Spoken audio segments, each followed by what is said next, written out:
How to fix Wise app not loading on your phone.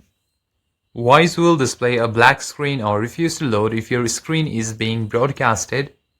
So pull down your notification panel and see if the screen recording is on or off. So as it is on, it will not load properly. And when you open it, a black screen will be seen. Also, sometimes a corrupted update download can cause the app to crash on launch. So simply long press on the application and tap on the app info icon. Then simply scroll down to the storage section and tap on storage, and from here you'll find cache. Tap at the end to clear your cache and simply head back. You'll find force stop at the very end just beside the uninstall. Simply tap on force stop.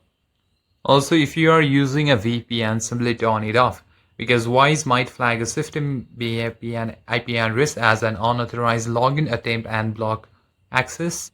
So simply turn on your airplane mode on or simply turn it off. After you turn your VPN off, simply toggle on your airplane mode on and simply wait for 10 to 15 seconds to reestablish a clean mobile data or Wi-Fi link, and simply turn it off and connect back to your Wi-Fi. And lastly, make sure that you have the up-to-date version of the app installed on your device. You can see in Play Store, and if there is any update, simply tap on update. If it shows open, that means your app is already up to date. For future, tap on the vertical dots and enable your auto update by tapping on it. And that's it for the video, guys. Thank you for watching the video. If you enjoyed the video, consider giving it a like and subscribe to the channel. I'll see you on the next one.